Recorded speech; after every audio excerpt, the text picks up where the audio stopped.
Welcome to Odds.com's NCAA football kickoff show. Thank you guys so much for joining us. Happy Saturday. We have got the crew rocked and ready to roll. DJ Big Boss, John Ryan, Noli Knows in the house. Thank you guys all for joining us. We got Alan Epstein ready to go. Nut Flush Alan chilling with Caden on his boat in San Diego, catching fish and capping at the same time. That's a family that caps together. Loves each other forever. Real video in the house. We got Dan Kelly liking Indiana moneyline plus 204 and Syracuse plus the points. We're going to get to all of these games. Barm Dog Jenkins on Penn State. We got Tony Bruscher ready to go. Benjamin says Penn State rolls. We have so many games to get after. Let me just quickly review the best bets from the Monday show. John Ryan backing Tulsa minus 10, and I tailed that, and that cashed easily yesterday. Then we have him on Iowa State money line at plus 150 and Penn State minus 6.5. We had the Saturday action from Connor Mack, Pittsburgh plus 11.5, and I would go over my action, but had a terrible season. So let's focus on the experts, not on my action, although I'll bring it up when we get to the games. All right, fellas, you guys ready to rock and roll? You bet. Absolutely. Oh, there we go. We got Currency, Joseph Gomez, Christian Rivas says play of the day for him is Marshall. We got Brian Watson in the house. Spenny Pennybombs, who I met yesterday, I ran into in Toronto, which was such a treat. Spenny Pennybombs ready to get to work. All right, let's go. We're going to start with Florida State, Louisville, and we're going to go down, those of you watching, we're going to go down the rotation numbers. So we're going to try to touch on all of these games. We're going to start rolling through the rotation numbers. We're going to start with Florida State, Louisville. This total opened up at Bet365 at 58. It's now at 61. There's 61.5 on the board. There's 60.5 on the board. And Louisville been sitting as a 5.5-point favorite for most of the week. You can find a 5. You can find a 6. Florida State coming off the big 31-28 upset of then number 5 ranked North Carolina at home last week. Norvell hopes that is the turning point. You know, for the first time in 6 years, Seminoles knocked off a top 5 team. Malik Cunningham has returned. The Cardinals were supposed to be a big team, a dangerous team, but they're averaging 8.5 points fewer this year than they were last year, and they don't look good. But last game might have been their best game. 12-7 loss at Notre Dame. Let's go Florida State, Louisville. Why don't we start with DJ Big Boss, because he watched that Louisville-Notre Dame game close. What do you think here of this Florida State-Louisville ACC battle, Big Boss? This is going to be a nice one right here. Good game to sit down and watch. They should battle it out. Only thing I can see jumping off the page right away is the over. Both of these teams are trying to find themselves in the midst of not really the middle of the season, but, they're trying to find themselves at this point of the season. Florida State's been doing a good job trying to get things back together.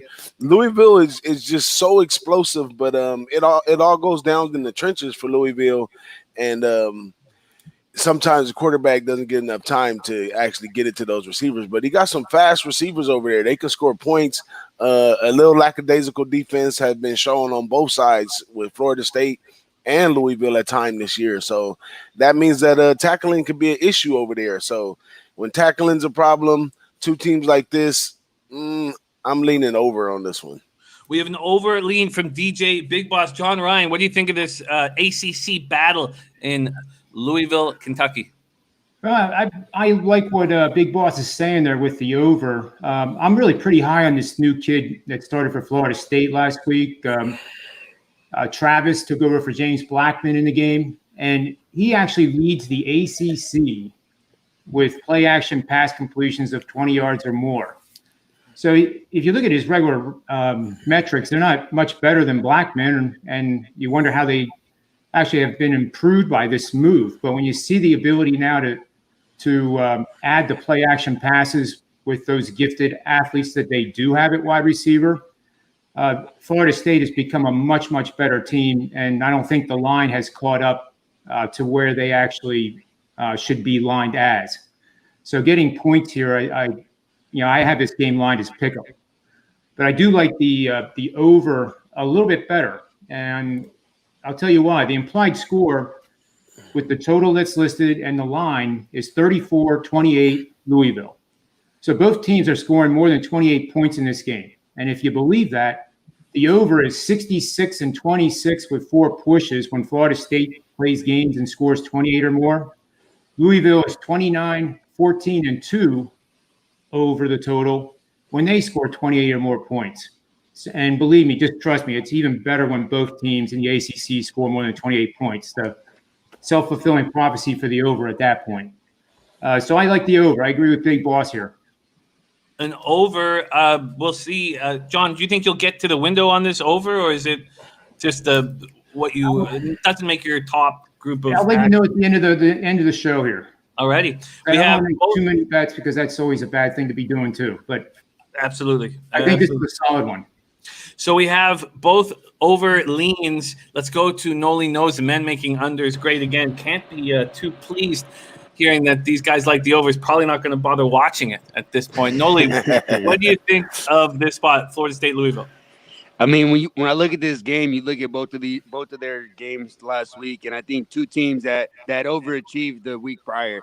You know, you look at Florida State, what they were able to do against North Carolina to pull out that victory, but still gave up 558 total yards. You know, that's a team that's given up close to 500 yards offense every week. And on the other side, Louisville, I mean, I'm still not really sold on their defense. You know, Florida State, like you mentioned, quarterback Travis looked significantly better when he came in, was able to move the offense. And, I mean, I'm leaning towards the Florida State side here, but I just don't like that defense. That defense is something that I'm really not liking. And the fact that I feel like they're going to move the ball, I can't take an under. But at the same time, I'm not interested in the over either. So I just a complete pass.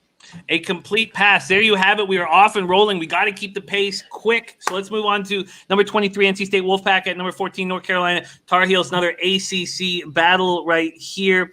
We have North Carolina opening up at minus 14.5.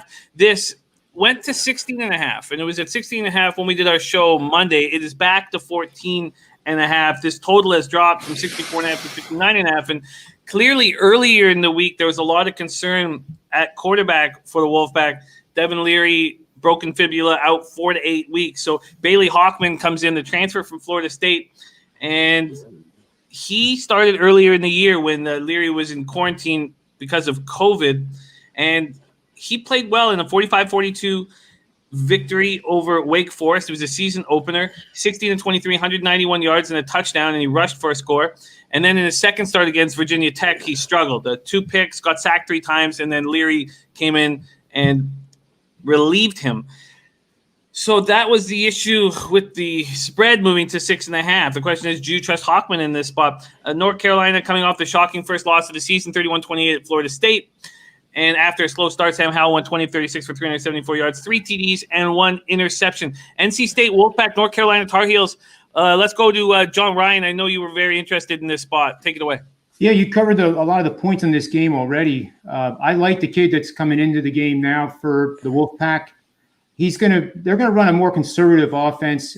They're gonna have to against North Carolina's D. They're gonna have to use some play action at some point, but I think they'll be able to run the ball enough to give him time to connect with tight ends and slant patterns and ends.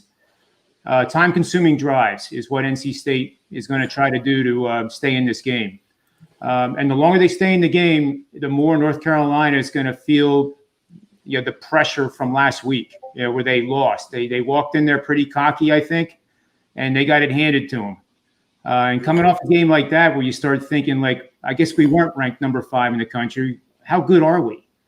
And believe me, there's a lot of question marks when it goes through your head as an athlete in games coming off a loss that is that emotional. So I do like NC State here, plus I think 14.5, is it? 14.5 right now, yeah. Yeah, and the hook is big, so that's good. All righty. We have a look from John Ryan on NC State, plus 14.5. We have Dom Ricci in the chat. He just jumped on plus 14.5. Dan Kelly says this line has just moved as we're speaking about it to 15. And Joseph Gomez saying, what about NC State first half? Why don't we move over to Noli Knows? NC State, North Carolina. You got a feel here? I mean, what you see from North Carolina, they're putting up a lot of numbers offensively. You look over 500 yards of offense. I just talked about it in the last game. And on the other side with NC State, the quarterback change is something that John Ryan alluded to, and that's what I feel is a big emphasis for me in this game is the style of play, which they are going to look to attack. I expect them to slow down the pace. I expect them to run the ball, not try to put the ball in the quarterback's hands too much here in this first start, and I'm going to lean towards the under here. The one thing that keeps me off of it is the fact that North Carolina still hasn't been able to really stop too many people. Florida State was pretty much able to do whatever they wanted, give up a ton of points to Virginia Tech, and that's the one thing that keeps me off of it. All right, staying off it, and also the market move has been almost 5-point swing and more at other books towards the under. So it might have been a move to make earlier in the week. Noli knows leaning towards the under, but staying off it. DJ Big Boss, can you put a bow on this NC State Wolfpack North Carolina Tar Heels breakdown? For sure, man. But first, let me give a shout out to Jay Money in the chat, man. That's my guy, Jay Money, man. Nice to see you here this morning, Jay. But this game right here, it's a lot of lines that I just don't understand this weekend. You know what I'm saying? Did the Tar Heels just lose to Florida State or what? They got them over here plus, minus 14 and some? What? And it was getting bet up. I don't understand this whole thing right here. NC State has a mobile quarterback over there. That's always the Achilles heels for a lot of defenses. And this guy does it pretty good. I mean, they played quality competition. They played Pitt. They played Virginia. They played Virginia Tech. The only cupcake team they had was Wake Forest, and we can't even really call Wake Forest a cupcake like that. I think this team is way better than 14 points right here. So I'm riding with y'all with NC State 100%. So no fear with the backup in the Florida State transfer. We have John Ryan and DJ Big Boss backing NC State plus the points for John. Let's get this in here. John and DJ. All right, let's keep rolling along. Great start here. Now we move over to Syracuse. 1-4, 1-3 in the ACC at number one. Clemson, just a dominant 73-7 performance last week at Georgia Tech. Clemson. Syracuse opens up as 44.5-point dogs. That moves to 46.5. It's actually come back to 46. This total opened up at 61 at Bet365. It is now at 62. Opposing teams against Clemson are averaging 12 points against Clemson's defense. And Syracuse only averaging 19.6 points. This could be a real rough spot. Syracuse lost back-to-back games to Duke and Liberty. They have the worst offense in the conference. They've been sacked 24 times. And their rushing defense allows 252.6 yards per game. Etienne must be licking his chops. Syracuse, Clemson. Let's start with Noli Knows. What do you think of this giant 46-point favorite, number one ranked Clemson Tigers? I mean, you mentioned it right there. The offensive line for Syracuse has been awful. You know, they lose one quarterback already, and here they just continue to give up the sacks and give up pressure, and that's a tough thing against Clemson. And we talk about it, Clemson. We talked about it last week. They get to choose whatever they want to put up on the board. That's what I see here. That offense is really clicking. They put up 73 last week, and to me, that they're gonna do whatever they want here. Tough to be laying those kind of points, but I mean, no way I would be even comfortable taking the 46 the way that they did Georgia Tech last week. Just a game that I don't want any part of. Understandable. Last week we jumped on Ragu's best bet, or had two best bets. One of them was Clemson first half.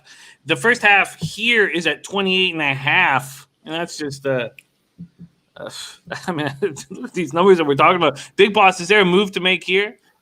It's absolutely a move to make. Now, I'm not going to be the one to make it, but for those who are out there who love getting points, why not take 46 from this Clemson team right here? This Clemson team, prior to coming into the Miami game and the Georgia Tech game, they had not covered ATS. So they just got their last two ATS covers right here. They didn't crank the points up, definitely off of the last win against Georgia Tech. So then they crank the numbers up a little bit right here at a team that's barely covering ATS for the most part for the year. And then on top of that, they were playing to the under as well. So Clemson has not only been a well-oiled machine, but they've been taking their time to put this pressure on people. And I don't think Syracuse. Syracuse, a team that almost beat Clemson maybe 3 years ago, I think, but came within like a field goal or something like that. So you can't take a team that's playing that bad. You can't look at what happened last week. And if they're going to crank it all the way up to 46, man, take the 46. Take the 46. Interesting point from our Dan Kelly, whom we love capping with, says, my theory on this game is real simple. Dabo has a soft spot for Dino.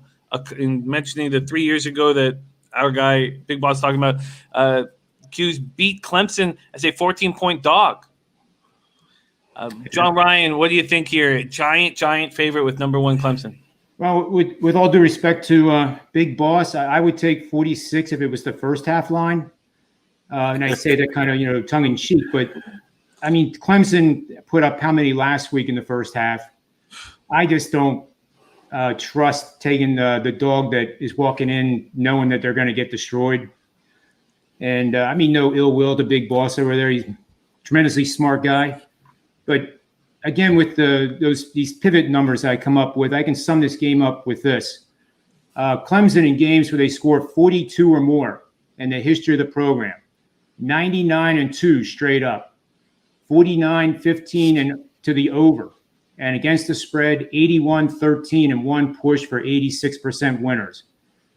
You have to ask yourself, do you think it's likely that Clemson's going to score 42 or more? I think yes.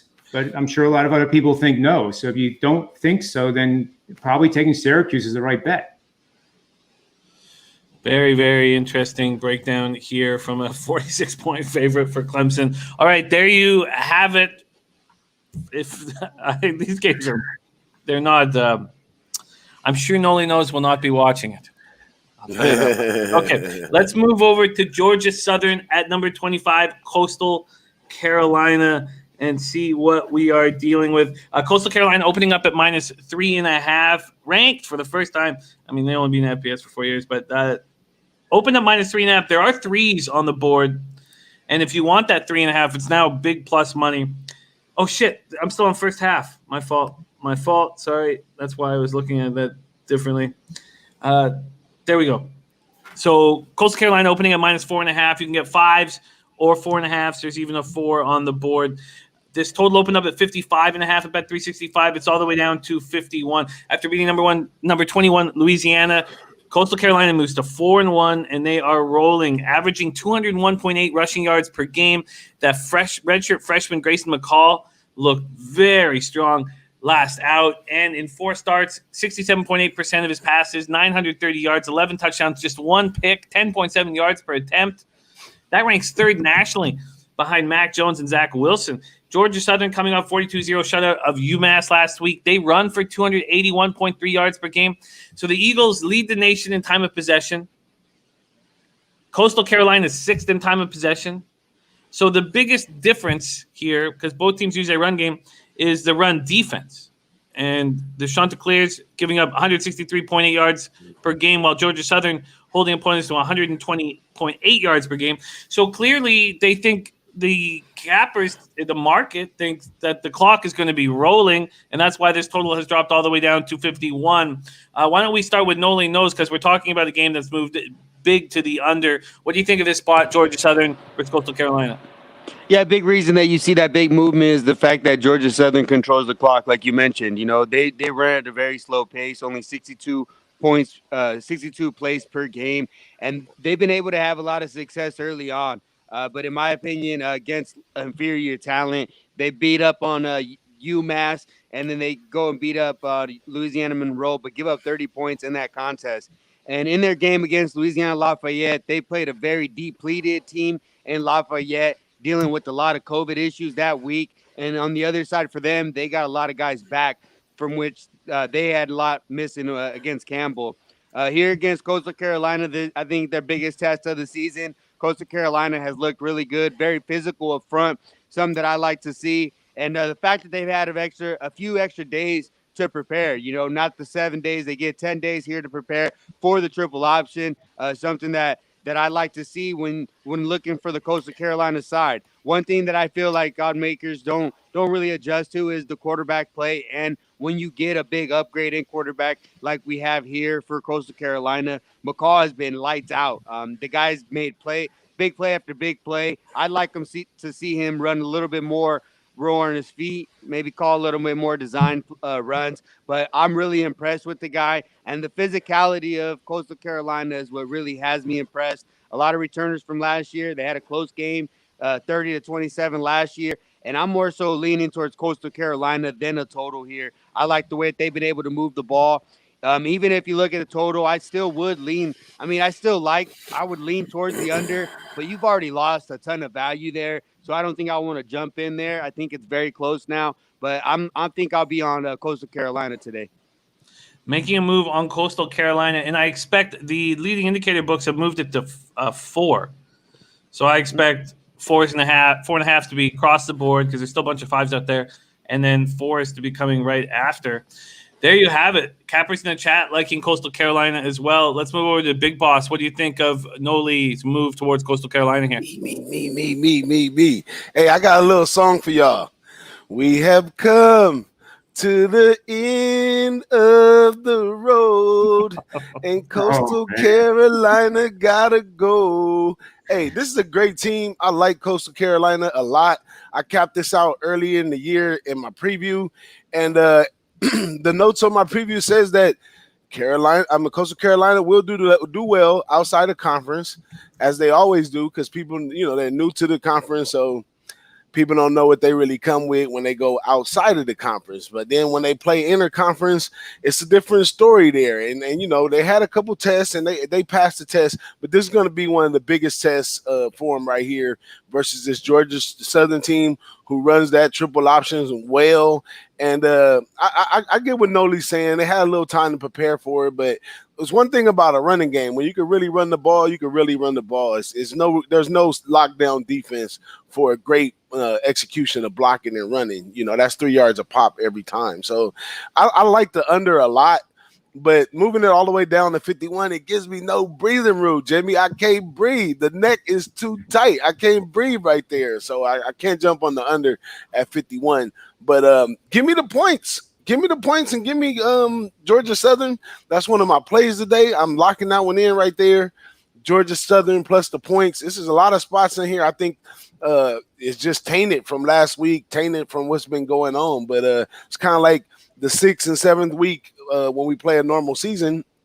You get into that conference play, and it becomes a whole different beast. So in this game, they're going in a game. They're a little Coastal Carolina will be fired up, though. They came within 3 points last year, 27-30 loss to Georgia Southern. But Georgia Southern, they know better than to play them like they're anybody. So Georgia Southern is going to bring their A game. I think they got an absolute chance. I'm getting a field goal, and I'm getting a little more than a field goal just for safekeeping right there. I'm rolling with Georgia Southern, maybe put a little bit on the money line. Exciting. Georgia Southern. We have Coastal Carolina, Georgia Southern, and Boston Noli on different sides of the ledger here. And I was right back to my high school dance with that rendition, boss. I was holding Rachel Lee. My hands were all over her. Good times, man. And then when you said I can't breathe, I thought we were going to get another more R&B action there. John Ryan, Georgia Southern, Coastal Carolina. Can you break this deadlock between Noli and Big Boss? I don't know. I'm on both sides now after hearing that great analysis, and especially the song. I mean, that was very motivating. So, I got some more for you, John. I was ready to stand up. I really was. But the Eagles on my rankings, my power ratings, are the better team on paper, but not by much. Offensively, it's the other way around. Coastal Carolina is better than the Eagles. And then the defense, Eagles have a better defensive ranking than the Chanticleers. However, who has Georgia Southern played? Their strength of schedule is nowhere close to what Coastal Carolina has played, and that brings a concern in backing them. So I look at the line, and it implies a final score of 27-23, 28-23 in favor of Coastal Carolina. So I even reduced it to scoring 24 points in a conference game, and Coastal Carolina is 18-4-1 against the spread when scoring 24 or more points, regardless of the site, regardless of the surface. regardless of the month. That's their overall record. So I'm going to pass on this game and let you two guys, bet beers for it or something, and I'll just cheer on both of you. All right, let's keep rolling. Let's move to a Big Ten spot that we broke down pretty heavy here on Monday, and we'll let John Ryan open it up. It's Rutgers, Michigan State. This Michigan State opening up as minus 14-point favorites. That goes down to all the way to 10, John. Yep. 4-point swing here. And then this total, 46.5, is down to 44.5. I moved after your breakdown. I moved on the over at over 46.5. We have Maxwell Smart in the chat. That day, he was on the under 46.5. So it's moved 2 points in Max's favor and against us. No need for me to give you a breakdown of this. Why don't you just take it away, John? Rutgers, Michigan State. Well, in the beginning of the analysis in this game, head coach Schiano is back there for his second stint. He did very well in his first stint. He's 5-0 in bowl games as the coach of Rutgers. And this is exactly what Rutgers had to have. They had to have a coach come in that was experienced and could make changes, because we all will admit, and as sad as it is for the players themselves, I would never want to be on a losing team like that where you're going to get your head bashed in every single Saturday afternoon. It's no fun. So now they got a little bit of optimism. And the one thing that really stuck out with me with Schiano here was he didn't waste any time with this COVID-19 pandemic. He realized right away that the NCAA, when they announced that they were going to give one transfer per player for their whole time in the NCAA, he went out and got 11 transfers. So I thought, I wonder who they are. So I looked, and it's a pretty impressive list. 2 come from Ohio State, 2 come from Michigan. And a starting quarterback was not named yet because they haven't had enough time to evaluate the players. But the quarterback from Nebraska was the backup. And his name's escaping me right now, but he's a dual threat type of, run, pass, read option. Very, very good scanning the field, good height, cannon for an arm. And this could be the recipe that gets everybody excited to bet on Rutgers. I don't like the fact that it's gone from 14.5 or whatever it opened at, and now it's down at 10, Jimmy.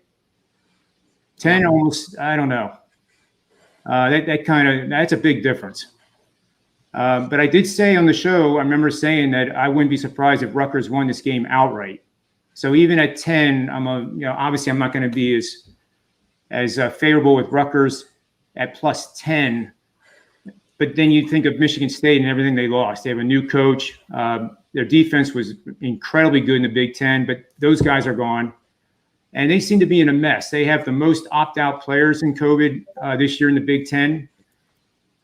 So I'm still definitely on Rutgers here. I'm just exercising a little caution at plus 10 to add to the original bet. And what do you think of this over now? I have to think the over, because if Rutgers wins this game, they're going to have to score 28 points. And for what that's worth, my machine learning tools, and I know this is going to be, I'm glad everybody's sitting because I know this is going to be a stunner, because it stunned me. Rutgers is going to score 28 points and rush for 200 or more yards. When was the last time you ever heard that in a sentence with the name Scarlet Knights included? It's been a long time. So historically, they're 31-0 straight up, 25-5 against the spread when they've accomplished this in previous games.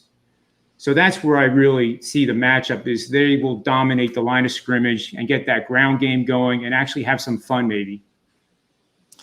Damn, I wish I had have pulled the trigger on Monday. Noli knows, what do you think of this spot, Rutgers, Michigan State? Yeah, this is an interesting spot here. Like you mentioned, Greg Schiano comes back over to Rutgers. And interesting that he gets all those transfers. This is a team that was returning 17 starters from the year prior. So that indicates a big change in scheme and what he's trying to do over there. And being with the COVID situation, that's going to impact the team that has to learn a lot of new things with this limited practice scheme, with this Zoom learning. It's a big difference, especially, when you're struggling to decide at the quarterback spot. He hasn't really declared it. He'll probably declare it today. And that's something that I noticed. And on the other side for Michigan State, dealing with something similar. Mel Tucker takes over there.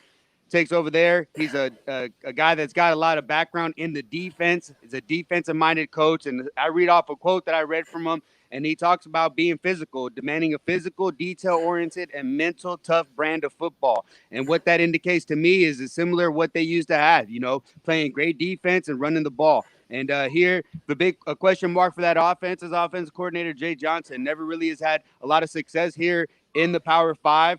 He's been moving around a lot, and that's my question mark. The fact that when you look at these teams, there are a lot of moving pieces for Michigan State, but I don't expect the offenses to sit here and keep on rolling. This is a game that I'm on the other side of. I took the under 46.5, and I'd be willing to bet it at all the way down to 44.5. Scares me. That very much concerns me. DJ Big Boss, Rutgers, Michigan State. Take it away, my man. After the SEC playing, coming in late in the season and starting their season, I didn't do well that week. So I told myself, don't touch nothing in this Big Ten this week. But, the public cappers and all, they're always looking for that, 14-point dog to hit on the money line. It's just a lot of chaos to me that you think a sport like football, you're going to go get a whole bunch of transfers and put them together, and they're just going to, remember, football is an 11-man sport. It works like a chain link fence. You think you're going to put them all on the field and they just going to go like that? It doesn't work like that. It takes time to build offenses. It takes time to build defenses. Getting those transfer players might be the lick for next season. But right here in the first game against the Michigan State team that despite the bad play, the bad offense and all that, they've held defense year in, year out. They got a few changes, but they still have the athletes on defense. I would lean strong with the under right here. It's a low one for college football. You got to drop the purse, as my man Noli said. You got to drop your purse and go ahead and bet that under right there. So that's a real man bet right there. But don't let the public. I mean, they didn't drag the line down all the way right here. Don't jump on that late. That's I think it's a big misconception that you're gonna get a whole bunch of transfer players to come over during this COVID season, start this late in the season, and just come out and beat up on teams that beat up on you for years. So I would go. I'll be a contrarian asshole today and go the other way on that one. I will say real quick, the transfers are not starting in the game, so that was one reason I noted too. Is I agree with exactly what you said. It takes time. I'm not saying that Rutgers is going to be bowl eligible, whatever that's going to be this year. But I do think that in 3 years you're going to see Rutgers competitive in the Big Ten. But Vidro is the guy that, if you watch the game, his first name is Noah Vidro. He's from Nebraska. I've watched some film on the kid. He's a stud. Whether he's a man that can take the team on his shoulders and get it done against Michigan State, we'll have to see. But I think he's worthwhile watching for sure. I like it. All right, let's keep rolling. We've got to move quickly. Next up, we have Nebraska at Ohio State. Big Ten action. Nebraska improved quite a bit last year. They have 4 starters returning on the O-line. The D-line has no returning starters.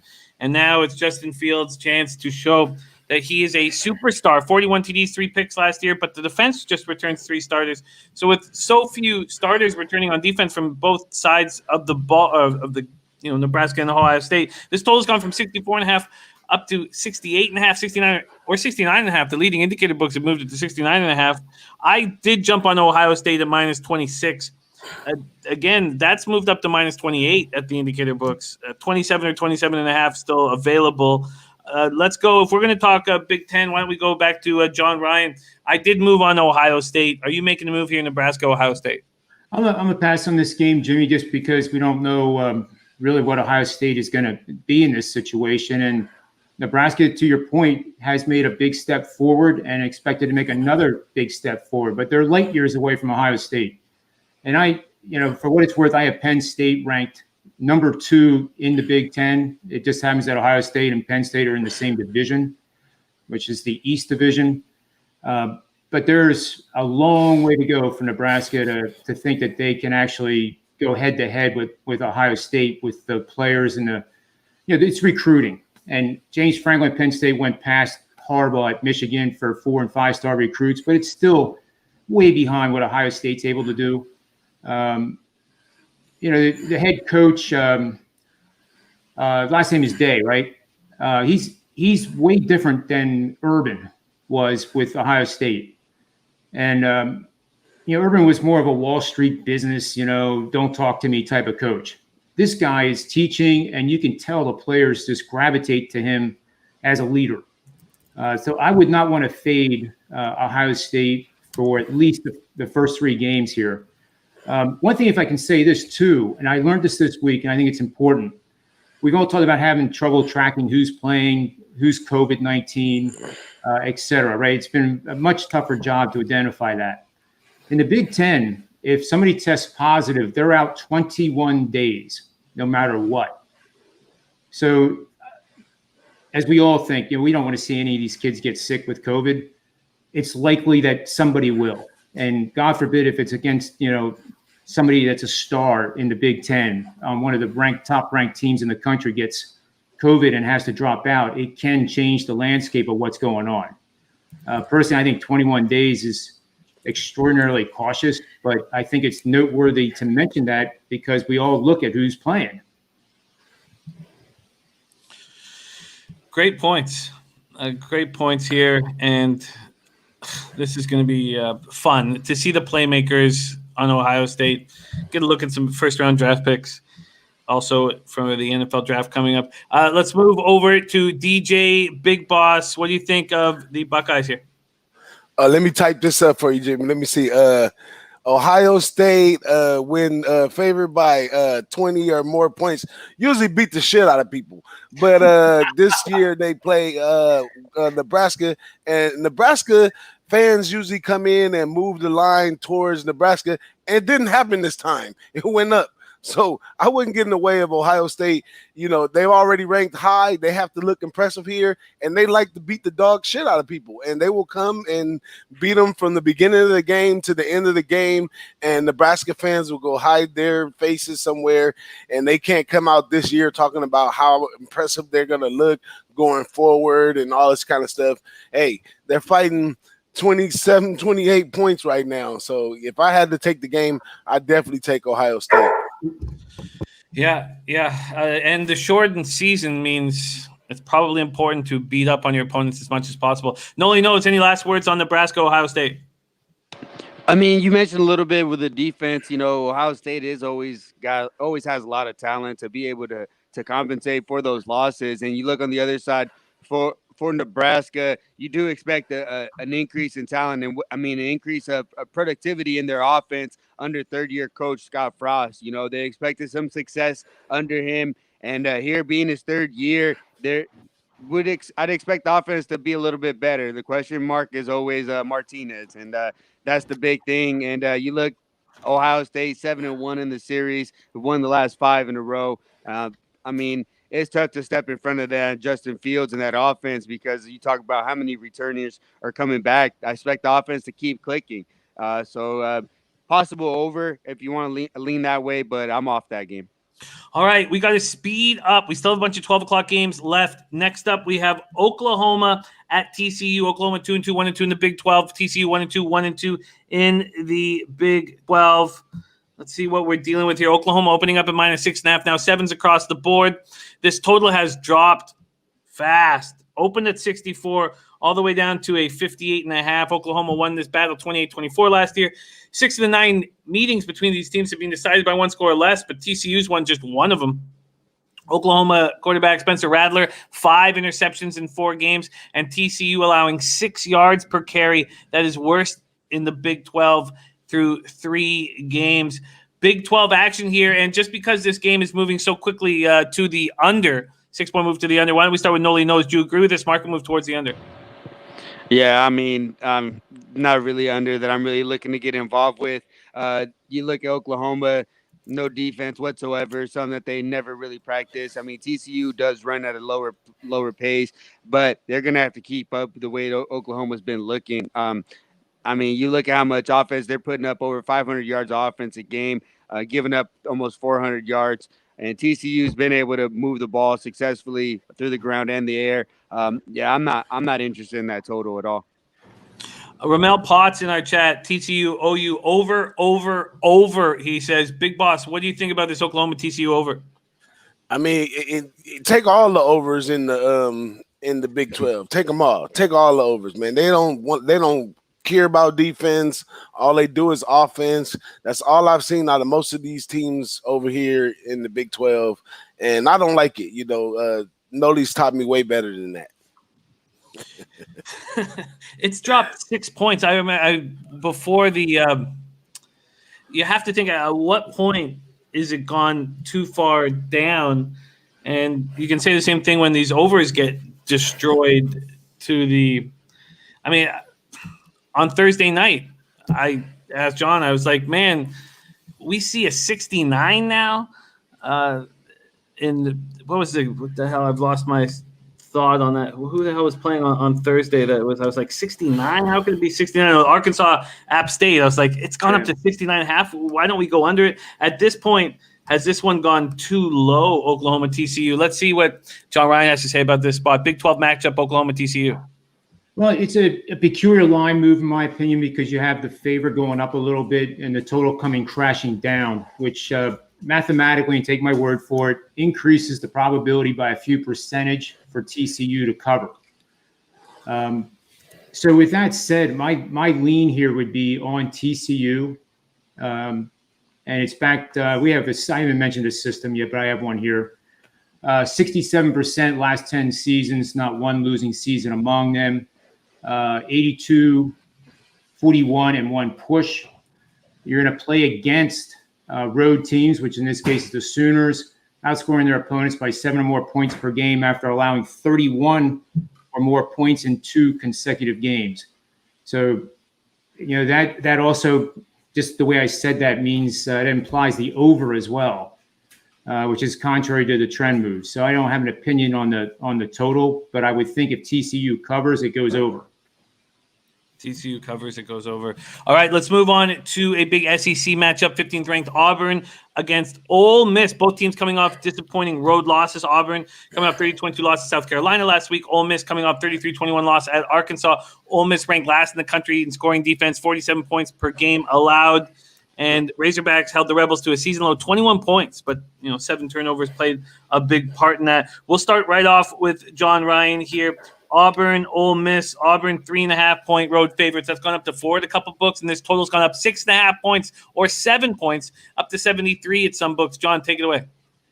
Well, I was dead wrong on Auburn at the beginning of the year. I had them ranked much higher than what they have shown on the field right now. Bo Nix is underperforming at an alarming rate. It's a team that just has a lot of question marks on it right now. They were supposed to contend and possibly knock down one of the big trees in the SEC conference this year, and they lost last week to South Carolina. So in this game, you have a matchup of what was supposed to be a very good defense that is now an awful defense going up against Lane Kiffin, who put up 48 on Alabama. So, it's hard to take Auburn here. They're going to have that game, what I call it reverting back to the mean, the bounce back.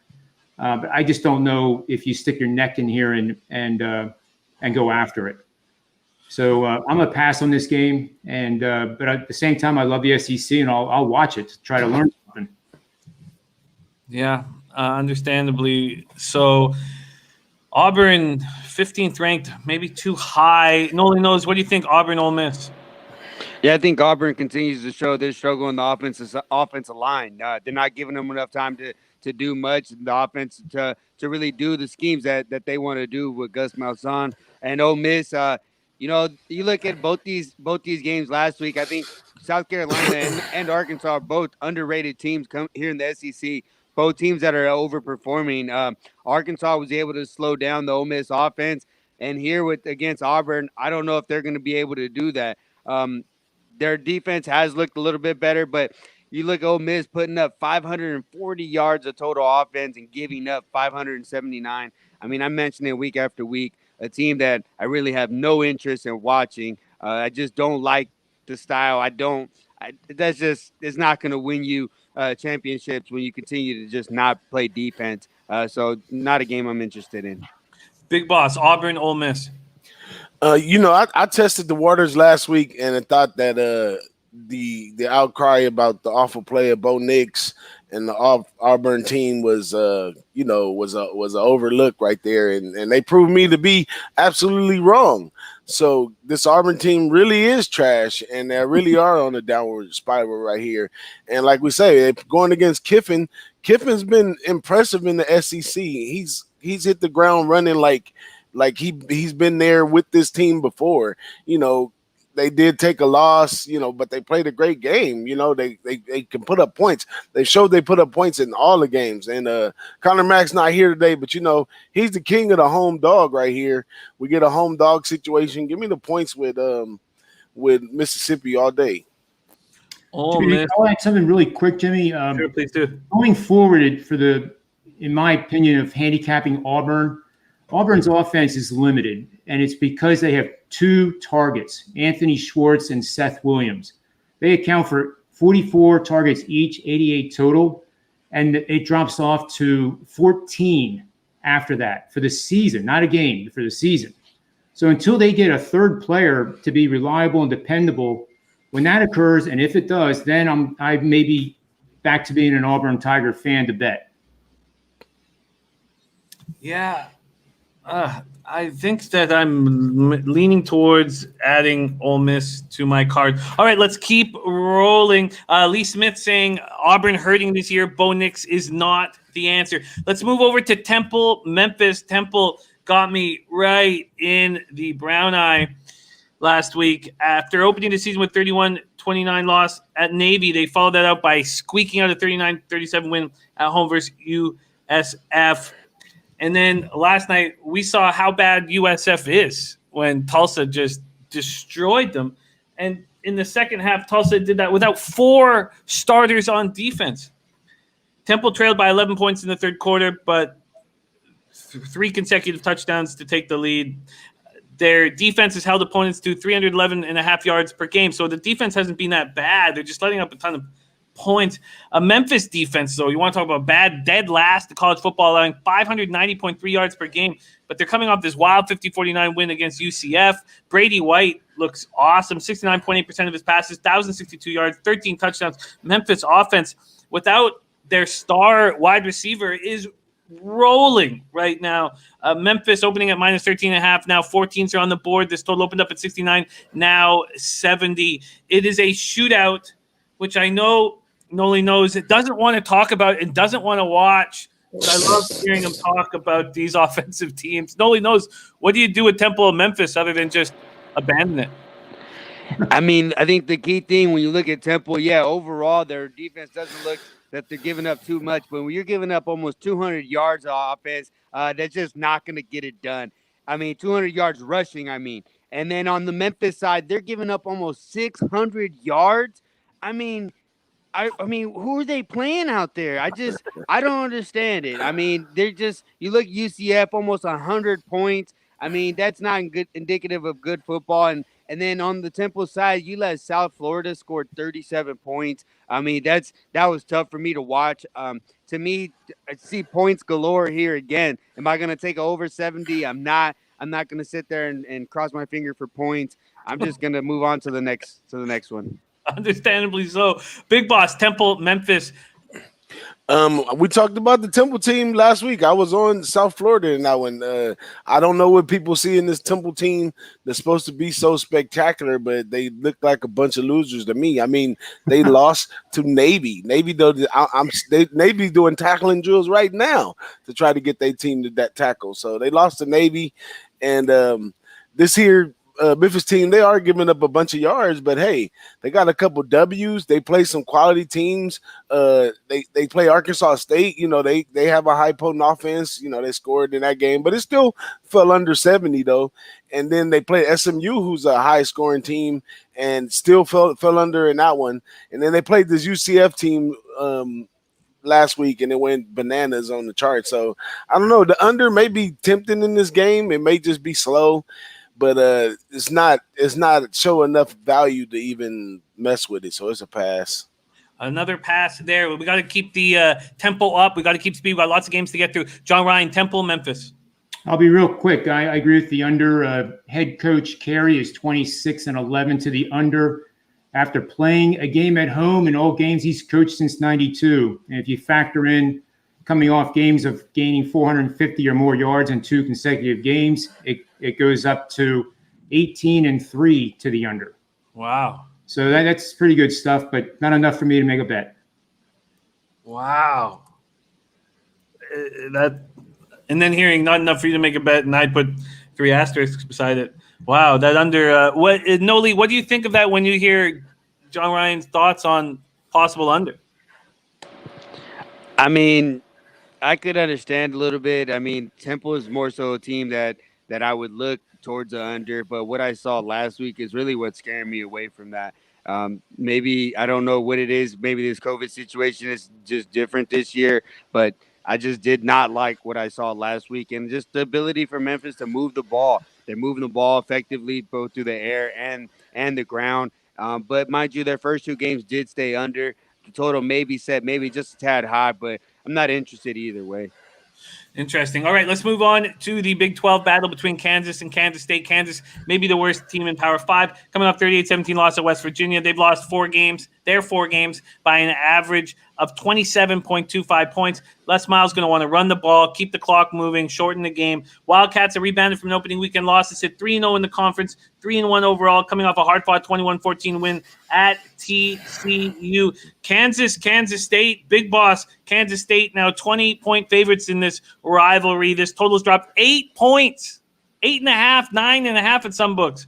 It's down to 45.5 from 46. Big Boss, take it away, Kansas State. Hey, we talked about Les Miles. I felt bad for putting Les out there last week like that, but it was in due fashion.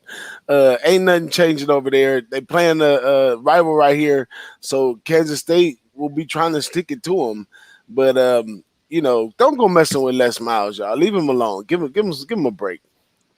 he is having a tough year. John Ryan, Kansas State. Kansas lost their running back, Puka Williams, I think is his name. He just simply left the team. And that was last week.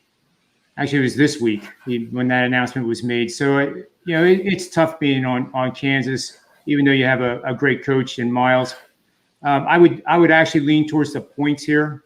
And Kansas, because of their history, has some crazy stats. And this one is that they're 6-0 following a game giving up 550 yards of offense.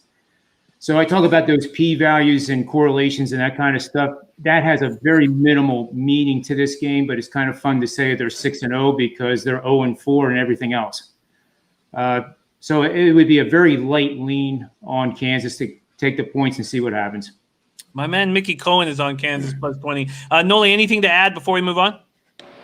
I mean, I was able to jump on this game. I grabbed under 50, and it's just the fact that Kansas State just hasn't looked that impressive to me. They're going to be trying to move the ball through the ground, and Kansas been just god awful. But I mean, now I think the game has dropped a little bit too much. But I mean, I think it's just a nasty, ugly game. I'm off.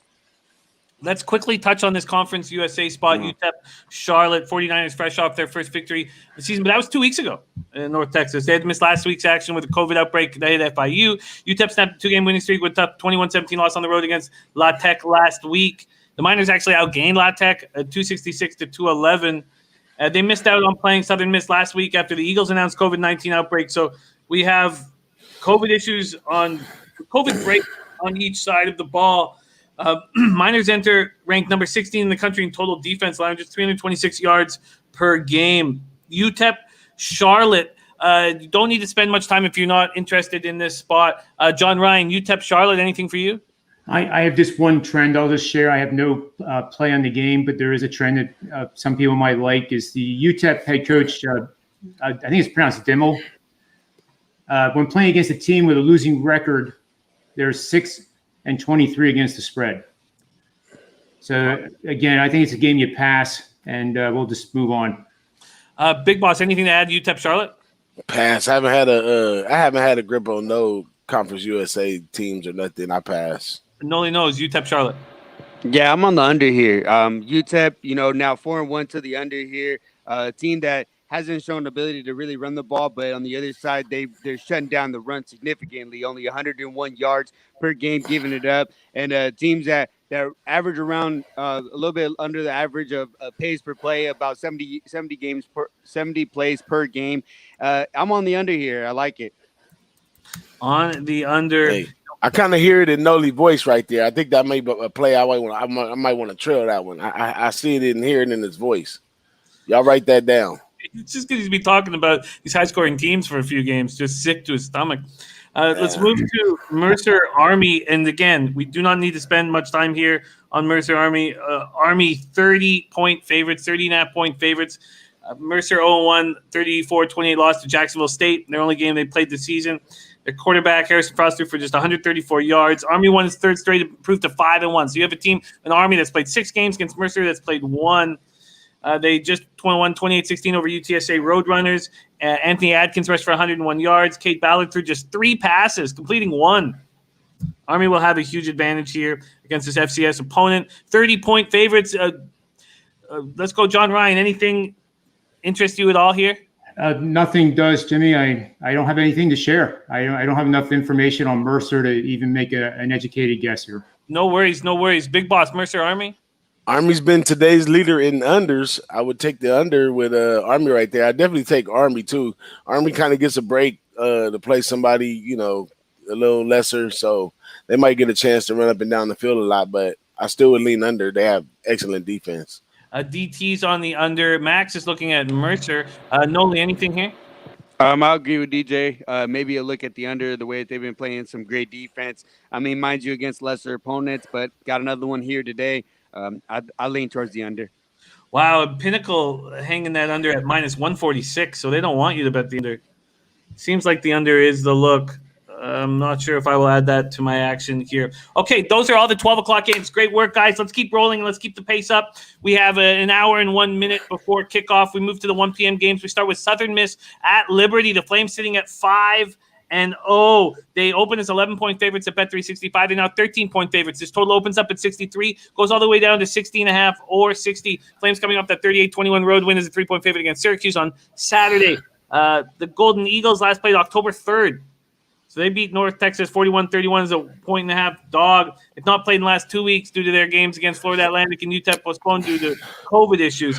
They struggled on defense, allowing 490.5 yards per game. That's the 10th highest total in the country. Liberty averaging 34.4 points per game. That running game, 6th in the FBS, 269.3 points a game. Defensively, the Flames are 10th in the nation, holding their opponents to just 18.6 points per game. Southern Miss Liberty. Let's go with DJ Big Boss. Anything here interest you? I haven't really focused on neither one of these teams. It's a pass for me. I'm gonna just say pass. Pass. Okay, we got to keep the pace up, so no problem there. Noli knows Southern Miss Liberty.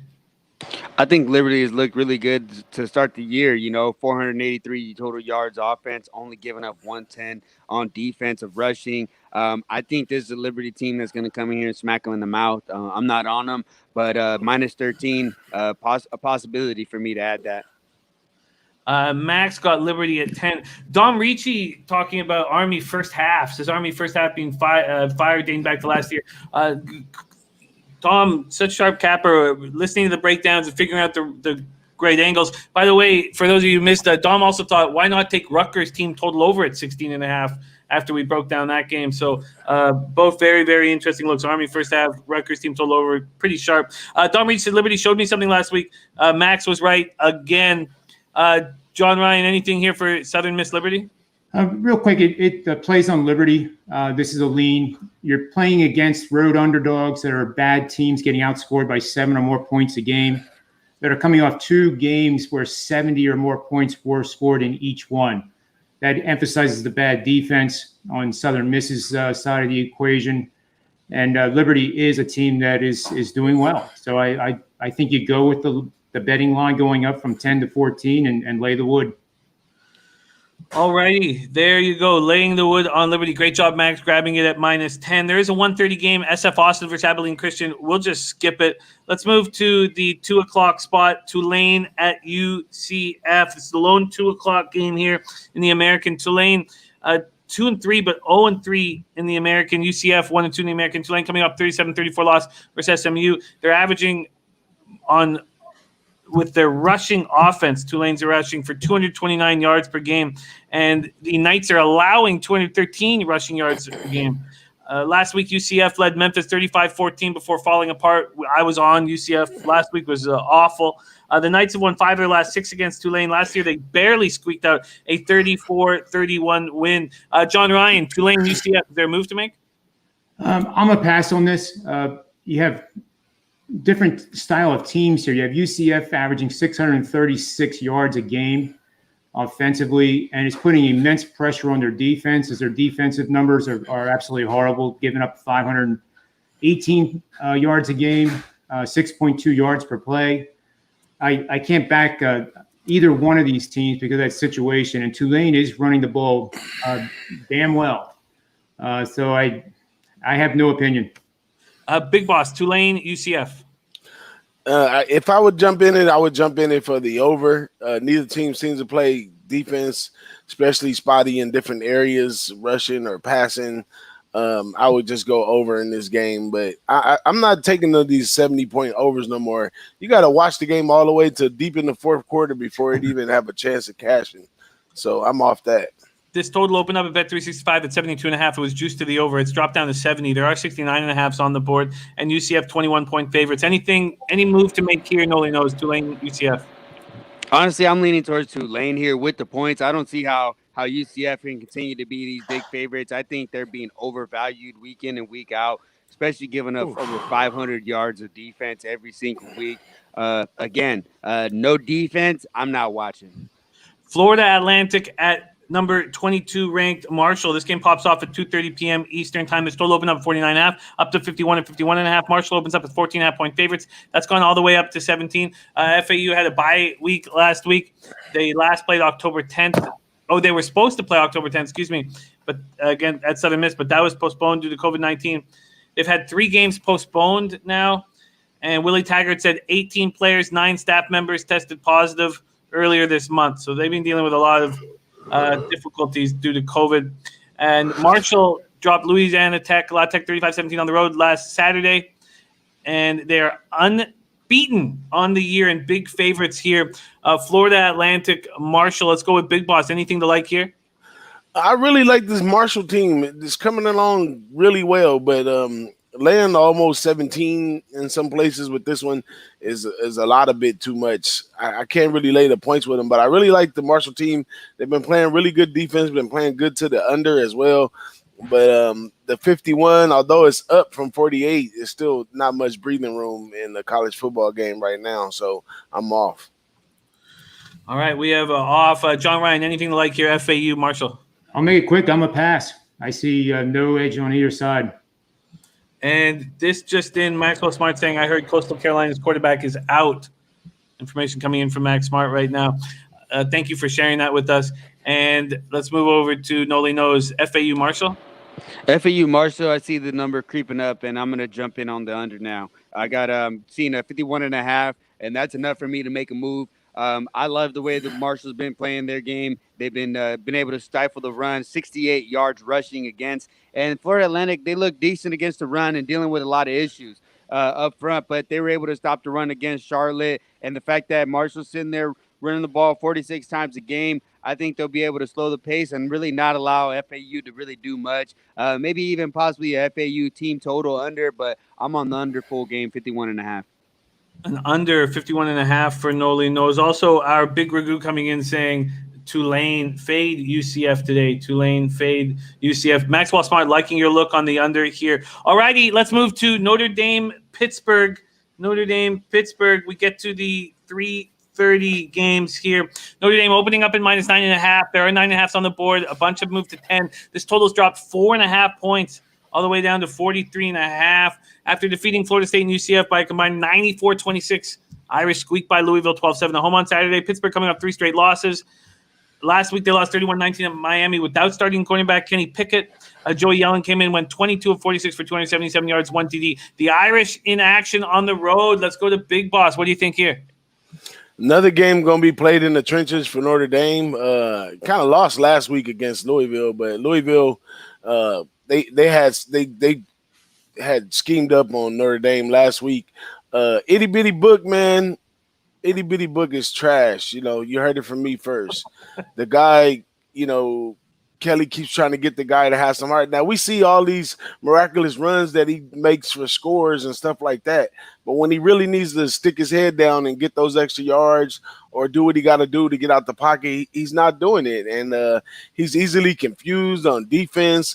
I mean, I really think Notre Dame is going to get about 2 or 3 losses this year with this guy because the offensive production is not going to be well. I mean, we do have a decent running game, but the running backs we got are like 2 of the same type running backs. You got to have like a power running back and a speed running back to really be effective with an offensive line like Notre Dame. So I'm really down on my team. I'm going to take the other side plus the points. I mean, Notre Dame, with the luck of the Irish, might squeeze off a win, but it's going to be ugly, man. Another ugly game for Notre Dame. This is going to be the best defense they played so far.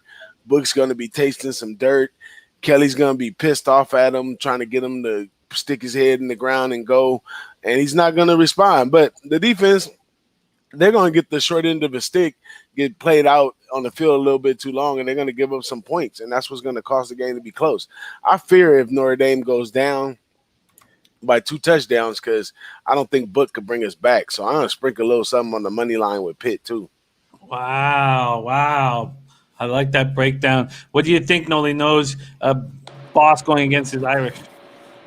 I mean, if he's going against the Irish, that might be a look. You know, that's the guy that's stubborn. He thinks they're going to win it all. But I mean, that might be a look, a guy that fades his team. But one thing when he mentioned there is the fact of the fight in the trenches. You know, you look both defensive lines have always been real physical. You look at the Notre Dame, only 107 yards rushing a game, and on Pitt, only 61.8 yards per rushing. I mean, that's where it starts. You know, if you're able to take away the running game for Notre Dame, Ian Book is in trouble. I mean, I'm not the biggest fan of that of him, but I mean, he has led their team to victory, albeit a tough win against Louisville.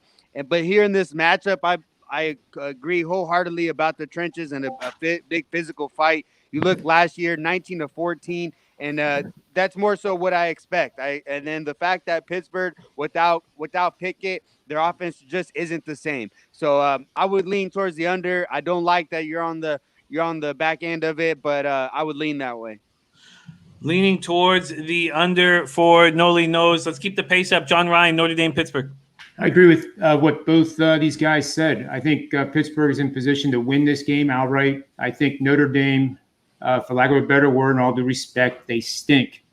You know, and I don't care how many miles per hour the wind was blowing last week in the Louisville game. I was lucky enough to have Louisville, but to score 12 points against Louisville, that just doesn't add up to being the number 3 team in the country. And I think they're very vulnerable here. If Pickett plays, I will go with Pittsburgh as a play. If he doesn't, then I'm off. And do we have any last-minute information on whether Kenny Pickett? I have him as doubtful. Doubtful, okay. So if it's Yellen, you stay off the game. Yeah. Yes. Yep. Yeah, Pickett is a big issue too. If Pickett plays, definitely sprinkle that money line.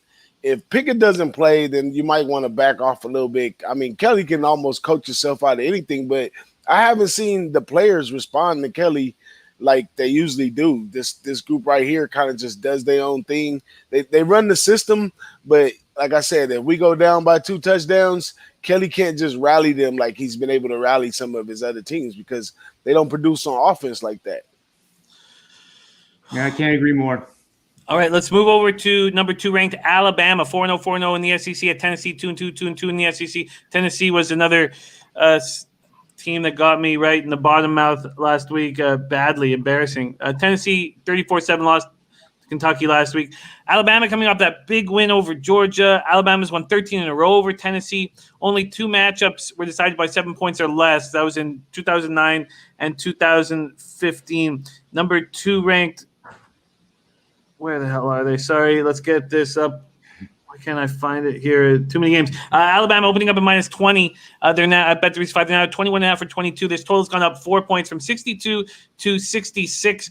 SEC battle here. John Ryan, Alabama, Tennessee. Take it away. Again, this is a play on Alabama here. I've had a history going back more than 10 years of trying to, look like a genius and take the points when playing the Tide, and it's not worked out too well. I mean, sometimes it does, but it doesn't work out, 65% of the time. So I guess everybody's wondering what a double-digit home underdog does in SEC competition. Well, they're 1-8 straight up. That's 11% wins, and they're only 3-6 against the spread. So that alone makes me want to take Alabama. But I want to go down as playing the over in this game. The over in the matchup I just mentioned is 8-1 for 89% over the last 10 years. So put me down for the over. Over for John Ryan. Let's move over to Big Boss. What do you think of John on the over Alabama, Tennessee? Is there a move you're making here? All the games in Alabama have been over, so I like the over with Alabama too. But I don't know. Tennessee kind of showed their fate last week in that Kentucky game. If they couldn't handle Kentucky, no way they should be able to handle this Alabama team. But my sweet spot with Alabama has been first half. I don't know if I'm the line's kind of fishy right there. First half, you get 13, some places 12.5. I don't know. It's a pass, but if I had to take a play, I'd either jump on that first half or take that over. First half or over for Big Boss. Noli knows anything for you, Alabama, Tennessee. Yeah, I think he mentioned it right there. I think that's the way to look at this game. When you look at Tennessee, last two games, getting smacked in the mouth real hard by Georgia in the second half. And then last week, some really bad quarterback play that led to a tough loss against Kentucky. They're riding real high going back to last year and now coming off back-to-back losses. I think this is a tough ask for them here against Alabama. And Mac Jones has been tearing it up, 400 yards week after week. I'm really impressed on their offense. Doesn't get enough respect, in my opinion. And I think I got to jump on that first half. I'm on the first half, and I like it. I think they're going to really push them around today. And Noli also on the first half for Alabama. All right, great stuff. Let's keep rolling. Next up, we move to number 19th ranked Virginia Tech at Wake Forest. Virginia Tech 3-1 ACC, Wake 1-2 in the ACC. Both teams, averaging 40-plus points per game. Virginia Tech bounced back from their first loss of the season, 56-45 North Carolina to pummel Boston College 40-14. Wake Forest coming off a big 40-23 win at Virginia. They outscored Virginia 20-3 after the half. Virginia Tech, Wake Forest. Virginia Tech opening up at -7. That's gone all the way to 10.5. The totals dropped 2 points from 70 to 68. John Ryan, what do you think here? VTech, Wake Forest. Well, the line has been favored for the Virginia Tech. So people are betting Virginia Tech, and rightfully so. They look like a team that's turned the corner. I don't have anything on this game. Wake is too inconsistent a team, and they can actually play pretty badly, even though they're at home. So I'm a pass on this game. I'll wait to see what these guys have to say. We have a VTech pass right now. DJ Big Boss, Virginia Tech, Wake Forest. VTech played pretty good, man. I was surprised about VTech. Wake Forest, real choppy team right there. You see some good spots and some bad spots in that team. I wouldn't touch that one. We have a no move here, Virginia Tech at Wake Forest. All right, we have the Noli Nose is busy for a second, so let's just keep rolling. Next up, we have Houston Navy. We're going with a good pace, but we're probably going to have to move to the big games here in probably about 5 or 10 minutes only. Houston Navy, Houston opening up as 12-point favorites. That's 15 or 15.5. This total's dropped 2.5 points from 58 to 55.5. Houston's high-powered passing game against Navy's triple option ground attack. John Ryan, Houston Navy. I'm a pass in this game. I'll make it quick. A pass for John Ryan. Big Boss, what do you think here? Midshipmen were outscored 95-10 in non-conference losses to BYU and Air Force, and then they're perfect in conference play, but very close games. Beat Tulane by 3, beat Temple by 2, beat East Carolina by 4. Houston Navy. I like the over in this one. I mean, Navy proved to us time in and time out that they can't tackle, and this Houston comes bringing a lot of offense. So I expect them to score, and then Navy's the military team. They find ways to score, so they'll get in a couple touchdowns too. So I lean heavy to the over on that one. We have a heavy lean over to the over Houston and Navy. We're talking Houston Navy. Noli, anything you like there?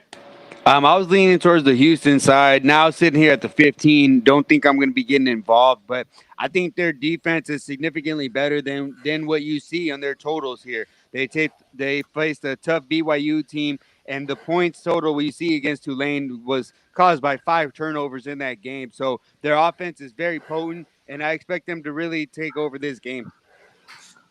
Houston 1-1, 1-0 in the American. All right, let's move to a 7-star play from John Ryan. We thought it was going to be a 7-star play. Let's see what that was on Monday. Let's see what he's thought since then. Penn State. I moved on Penn State after your breakdown at Indiana. Big Ten matchup here.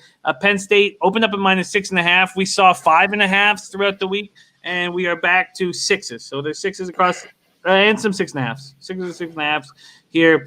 And why don't I just let you take it away instead of me giving a breakdown, as we got to keep things tight. John Ryan, Penn State, Indiana. Well, Penn State has won 23 of the 24 meetings against the Hoosiers. However, as we know, the Hoosiers have given them a rough test the last couple of years.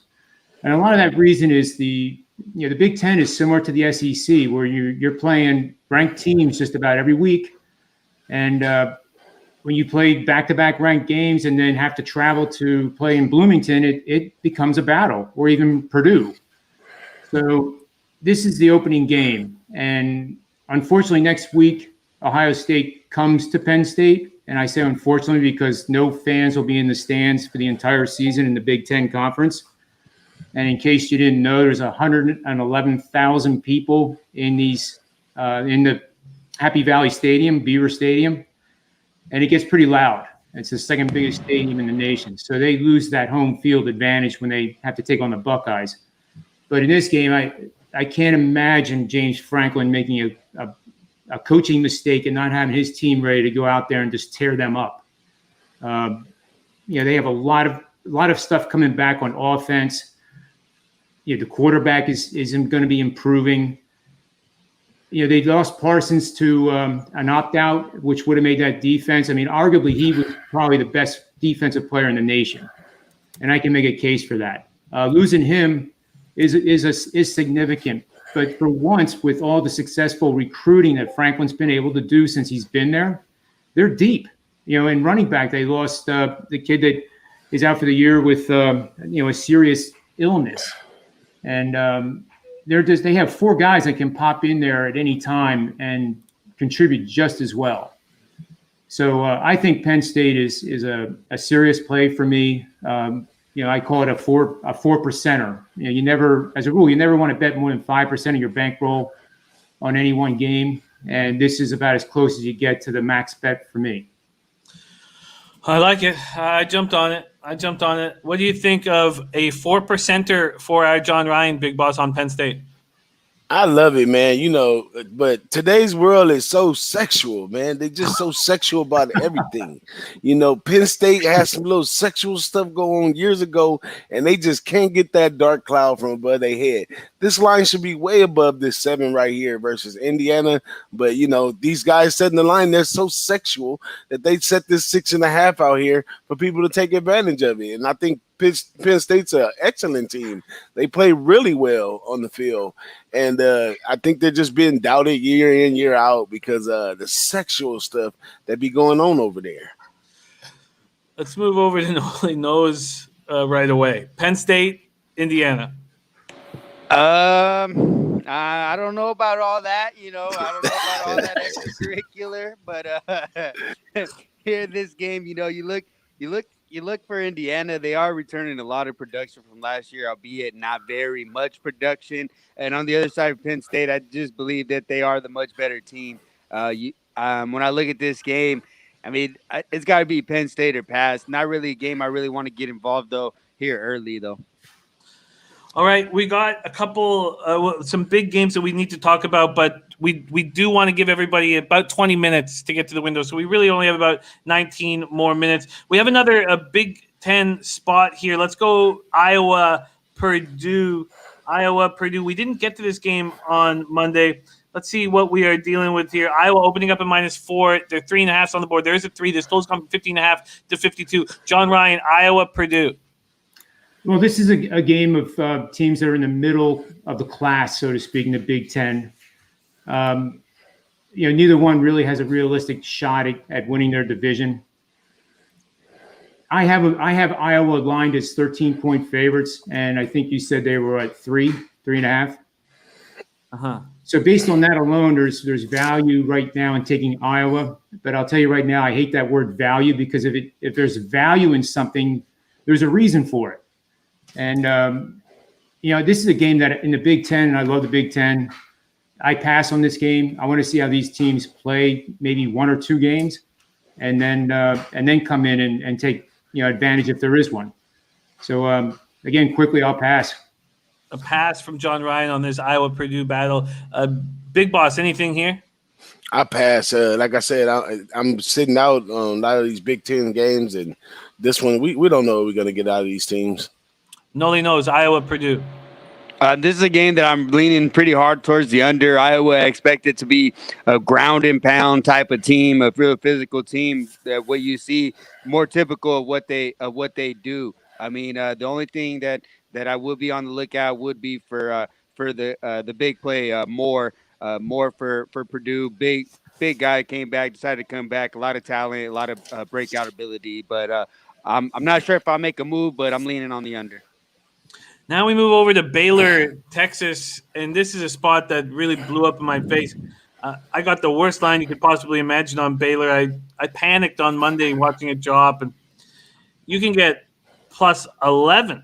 And there's 10.5s, 10s, and I'm sitting with an 8.5 like a chump. Baylor, Texas is total open up at 64 all the way down to 61. Upset at myself here.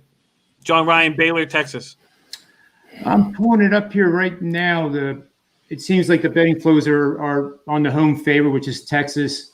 Again, Texas reminds me of a team like Auburn. We thought coming into the season they were going to have a terrific defense, and it's been a disappointment.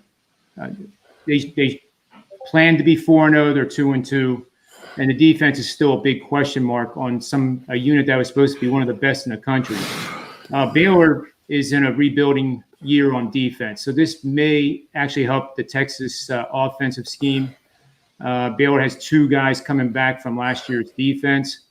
And as my colleagues have said, the Big 12, you don't bet under, you bet over. But in this game, I would lean on the Longhorns. We have a lean towards the Texas Longhorns. Yeah, I feel like I'm in trouble here. Big Boss, anything to add this Big 12 showdown, Baylor, Texas? Texas 4-0 to the over. Stick with the over. You got the line comes down a little bit for the competition, so stick with the over.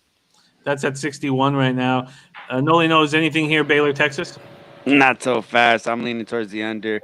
The way the Baylor's been playing, they're significantly different to what we've seen from years past. They're running the ball at a much slower pace, 70 games per game. And you look at the last 2 matchups, both of which have gone under the totals by a large margin. There are some replacements here on the defensive side, but I still think the pace of play at which they play at and this type of game, I would have liked to see a little bit more points, but I'm leaning towards the under. All right, let's keep moving here. We have Iowa State at Oklahoma, and Iowa State was a big play here on the Monday show. John was on it. The chat was on it. I jumped on it as well. Iowa State, let's see where we are here. So I moved up quickly. Where's Iowa State? Oklahoma State. So Oklahoma State opening up as 3.5-point favorites. They're now at 3. I'm thankful to have that hook. This total opened up at 53, now 51.5. Let's try to keep this quick because we got to do some rapid fire games here in a second, John. But are you still bullish on Iowa State? I am bullish on Iowa State, and it's a 4%er. So I'm sticking by my guns and everything I said on Monday. I think they win the game comfortably. And one of John's best bets was Iowa State money line. On the Monday show. Big Boss, what do you think? Iowa State, Oklahoma State? If I were to make a play on this one, I'd go with the under. Iowa State has been really impressive this year. I thought less of them, and Oklahoma State got that defense thing down packed. So I expect this to be a little different than most of those Big 12 games, and I expect the total to stay under. Big Boss leaning towards the under. Does that work with your numbers, Noli knows? Yeah, I definitely agree, especially when you look at the rushing defenses. Neither one of them giving up much more than 100 yards per game. I definitely agree with the under. Oklahoma State, again, like you look what I talked about with Baylor, they're going at a much different pace of what you usually expect. Albeit, though, I do expect their offense to succeed a little bit more in the future, but this is a tough ask. Iowa State's defense is really good. All right, let's move on to a rapid-fire spot now. We're going to skip Middle Tennessee Rice at this point. Does anybody want to jump in with a move on Middle Tennessee Rice? No? Okay, so then Georgia Tech, Boston College. Boston College opening up at -4. Now we have 3.5s on the board. This total's been stuck at 56.5. Let's just rapid fire very quick. John Ryan, Georgia Tech, Boston College, anything for you? I'll pass. Pass. Boss, anything you like on Georgia Tech, Boston College? Initially, I wanted to jump in on Boston College, but as I sat with it for a little longer, it had a lot to do with last week's performance with Georgia Tech, and I don't think we're going to get the same thing out of them this week, so I'm going to pass. Both teams coming off embarrassing losses, 73-7 at home against Clemson for Georgia Tech. Eagles coming off 40-14 loss at Virginia Tech. Noli, anything for you, Georgia Tech, Boston College? Under. An under here in Georgia Tech, Boston College. That's sitting at 56.5. Noli on the under already. Okay, Georgia State, Troy, a little Sun Belt battle, Fun Belt battle. Georgia State trying to rebound from that 59-52 loss to Arkansas, and that was without Destin Coates, Cornelius McCoy. They had issues with COVID, and they still were able to put up 52 points. Any of you guys making a move? Georgia State, Troy. None over here. I'm gonna pass. Yeah, dead under. I'm on this game. I like it quite a bit. I don't see this game getting into the 70s by any means. Troy has not seen the game get anywhere near that. I like the way that the defense is much more improved, running the ball pretty successfully. 4-0 to the under, and I expect that trend to continue here. I like the under quite a bit. Oh, that's very interesting. That's dropped just 1.5 points from 70 to 68.5. Chattanooga, Western Kentucky. Any of you guys making any moves there? Got passes? No move. Okay. Then we have an SEC battle, Kentucky, Missouri. Kentucky opening up as 6.5-point favorites. That's dropped all the way to 3.5. This total's gone from 50.5 to 46.5. Do a rapid fire here. Let's go with Noli. Do you agree with this move towards the under in Kentucky, Missouri? Yeah, I'm on that play. A play I really like significantly. You look at what Kentucky's been able to do. Their defense is their strong suit, and they look to run the ball significantly. In Missouri, don't be blinded with what they did against LSU. I think I could have done that. John Ryan, anything for you, Kentucky, Missouri? There's a system supporting Kentucky. I'll share with everybody. You play against home underdogs that have by definition, a terrible defense, allowing 35 or more points per game after playing a game where 63 or more points were scored. It's hit 65% winners over the last 10 seasons and not one losing season among them. So that supports Kentucky. Supports Kentucky. Boss, anything for you? I just want to watch the game, see if last week's win for Kentucky has turned them on the right side. Originally, I had high hopes for Kentucky, so we're going to watch and see if we transform in from a mediocre team to something a little better in Kentucky. All right, at 5:30 p.m., we have West Virginia, a team that I moved on at Texas Tech, a little Big 12 battle. West Virginia opening up at -3. That's where they stand right now. Is that what I got? For some reason, I was hoping that I got – no, I got -3 at -110 as well. John Ryan, anything for you on this 5:30 battle, West Virginia, Texas Tech? West Virginia's on a pretty good run from playing a team that is winning only 25% or less of their games. They're 12-3 against the number, and I like West Virginia in this game. Just put me down for a play on West Virginia. I will. We got John Ryan, West Virginia. Big Boss, anything for you on this 5:30 battle? I would like this to be a point where two like teams, kind of similar meet, and what looks like should be an over game ends up being an under game. But I think they're already on to that as the total goes down to 54 from 57. So I think I'm too late to the show. And then let's go to our Noli Knows quickly. West Virginia, Texas Tech. Yeah, definitely under here. I like the way that West Virginia has been running the ball. Significantly a change of style since for the last few years, only giving up 91 rushing yards per game. I like the under here, under 54 still. Still, okay, under for Noli.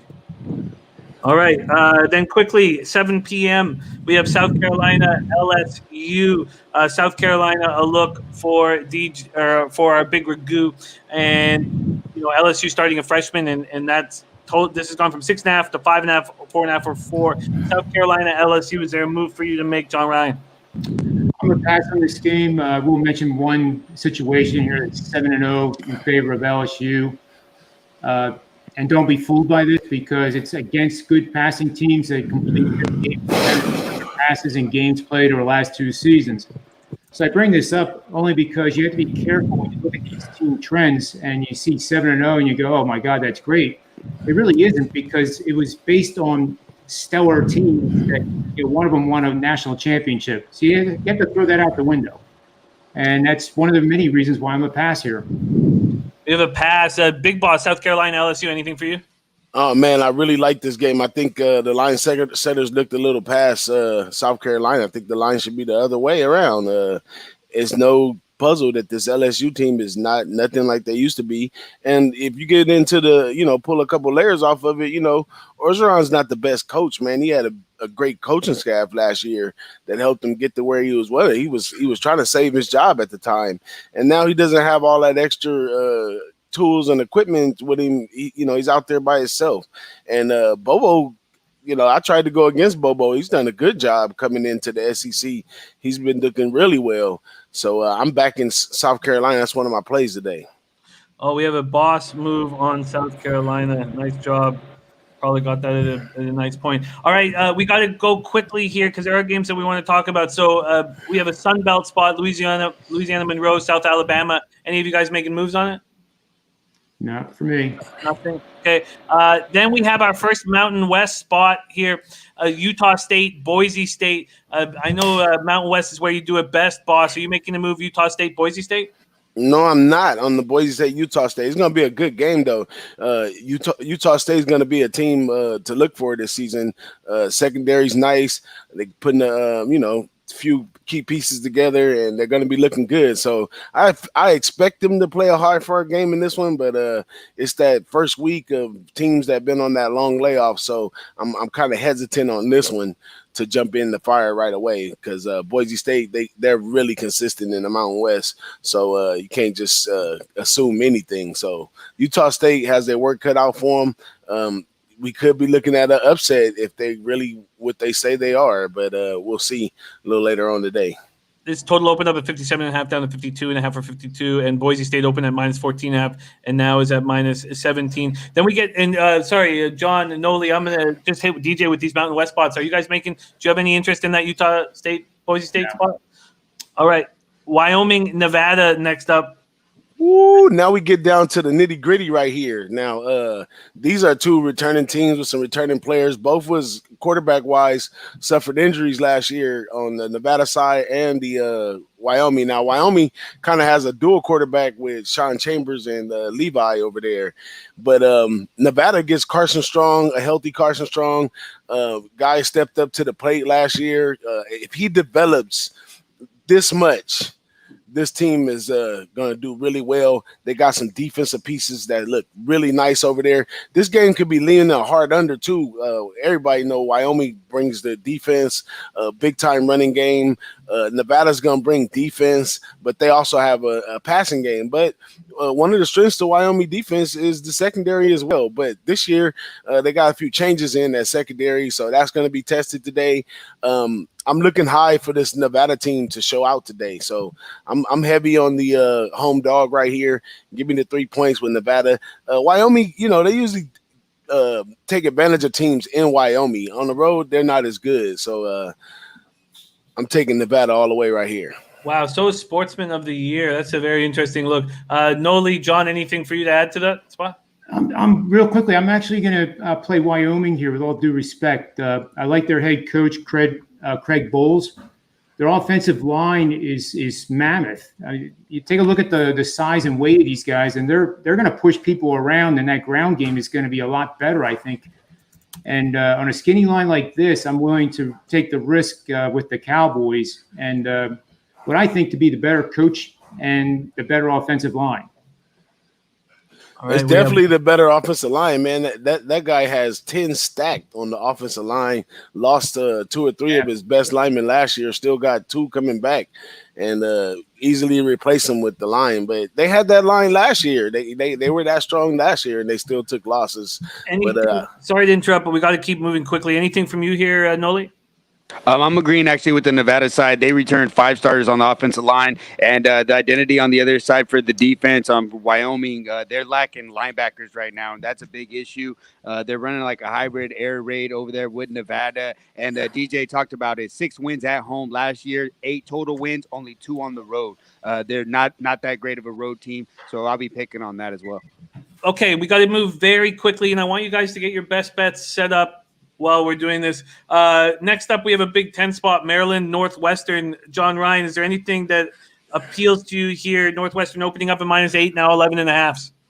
I'll lean on Northwestern. I'll tell you why. They've lost, I think it's 13 in a row to the number at home, and they're at home now and favored.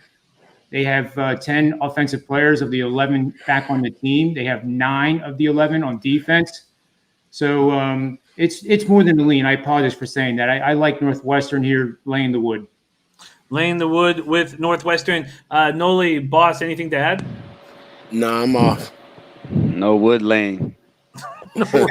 Hey, that's sexual. Okay. None of that sexual stuff. Boss, very quickly, Hawaii, Fresno State, are you making a move? That one, Hawaii doesn't play really well on the mainland. Fresno's been putting some pieces together over there. I lean Fresno hard, but haven't made it to the window yet. I just wanted to look at it a little bit further. Hawaii's missing a lot of pieces that they had last year, and they got some coaching changes over there. It's going to be a quite different look for Hawaii, but playing on the mainland, got to go with Fresno State. And anything to add, Noli, John? Offense, no defense for Hawaii. I'm off. And money's coming in on Hawaii. That total opened up the Fresno opened up as 4.5-point favorites. So it's down to 2.5 at some books. All right, then we get to Minnesota. This was a move that I jumped on. Did I not? No, we said wait. Sorry, I didn't bet this. We thought that we were going to get a better line if we waited, and that is the case. We now have 3.5s on the board. Oh, God, okay, I haven't made this bet yet. John, take it away. Minnesota here at home dog. Very dangerous Minnesota squad. I'm on Minnesota, and the 3.5, I think, is an excellent line. I think Minnesota wins this game. Excellent quarterback. Probably I can make a case they'd be the number 2 quarterback in the conference. And, they're in a situation where they do have to rebuild the defense, but Michigan is a mess right now. And I know there's probably 100 other people out there right now that would say I'm wrong, but the stuff I've read about Harbaugh and everything that's going on there is not going in the right direction. Minnesota is going in the right direction, and they've been a program that was a doormat for a number of years, and now they're starting to, they beat Penn State the other year. So I'm taking Minnesota. We have Minnesota being backed. Boss, Noli, anything to add? Breaker right here. Contrarian asshole coming in right here, and I'm going to be all the way on Michigan on this one. We know Harbaugh's job is all the way in the hot seat. I think his right booty cheek is burning, and he got to get a win right here. First one coming out. We got a small spread, like 3.5 in some places. Jump on that 3.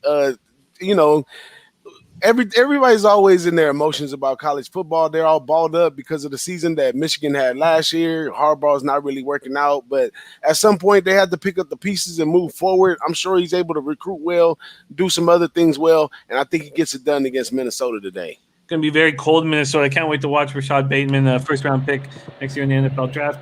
Noli, anything for you to add?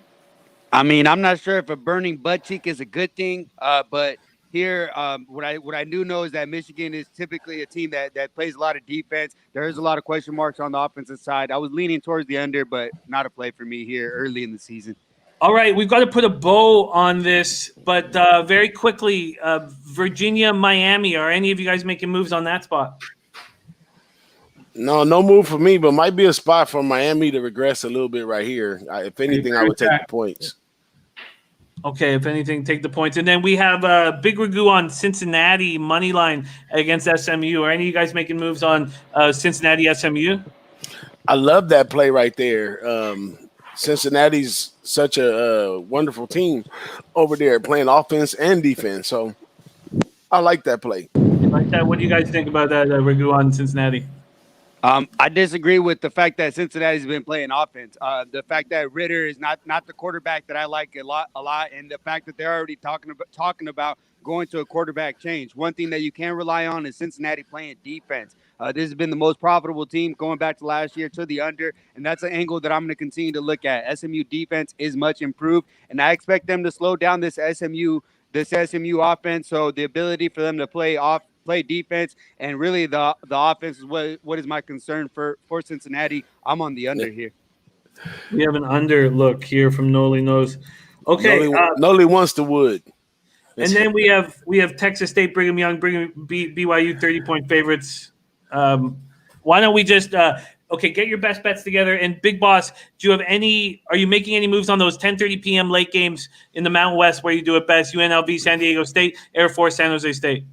Absolutely. One of my best bets for the day is on Air Force. Air Force is shined up, got a lot of good players back. Anytime a military team gets the quarterback, you better watch them in that second season. And they get Hammond back this year. He's been doing well in the one little game that they played. And San Jose State, they had a rough road. They did a lot better last year, but I don't expect them to improve that much. And 7 points is not too much delay with Air Force. So I like Air Force in that one. The San Diego State UNLV game, San Diego State is a big time running team. UNLV is a big time running team as well. It's and San Diego State plays awesome defense. They got some great defensive players coming back this year, but it's difficult to lay the 14 with a team like San Diego State that's just going to pound the ball and pound the ball and pound the ball. So I'm going to be off that one, but I'll lean hard to the under on it. You lean hard to the under in UNLV. San Diego State. Okay, great stuff, you guys. Absolutely great stuff. All right, let's get the best bets very quickly, and you can have more than one if you'd like. Let's start with John Ryan. Best bets. Okay, I'm going to be on Minnesota over Michigan. I'm going to be on Wyoming, West Virginia, and over Alabama, Tennessee. Ooh, wow. Very, very, very interesting. Okay, John Ryan, can you repeat that one more time for everybody who's just about to lock in? Sure. Minnesota over Michigan, West Virginia, Wyoming over Nevada, and over Alabama, Tennessee. There you go, John Ryan's best bets. DJ Big Boss, best bets. I'm going with Georgia Southern. I'm going with Nevada. I'm also taking Air Force, and I'm taking Pitt plus the points. Ooh, my palms are leaking, and we have best bets against each other with Big Boss and John Ryan. Noli knows best bets. Yeah, I go to Troy, Georgia State under 69, Kentucky, Missouri under 47, and I mean, if I gotta keep going, I mean, that's a tough one for me. I think if I have to add one more, it's maybe Cincinnati, SMU under 57, but the first two by far significantly more. Oh, love it, you guys. Absolutely love it. All right, it's 15 minutes till kickoff. Man, you guys fought the good fight. What a battle it is going through all these games. You guys were spectacular. Thank you so much. Noli knows, DJ Big Boss, John Ryan, thank you guys. But we have no show without you guys watching and supporting and adding insights and humor and everything to our show. We need to have a big day this Saturday. Last Saturday was rough for me. We got to bounce back big. Big shout out to you guys in the chat. We're 15 minutes before the 12 o'clock kickoff. Callum Knight, Nasty, Nate, Big Ragu, James Lil, Trotwham, Robert Allen, Mike, Viper NB, P, EJM. What a great, great, great group. Prince of the City, Sportsman of the Year, Dylan Turner, Spenny, Penny Bombs. He's also on Michigan -3 in that Minnesota spot. Wow, what Jake Kaiser, all you guys, Benjamin, Andrew Carr, Thank you guys for your support. We need a big Saturday. I desperately do, and I'm M1-0 to get into this action. Thank you guys. Any last words? Noli, Big Boss, John Ryan. Hey, we ain't good luck today. Going nowhere. We Under. can't be stopped now. You know this.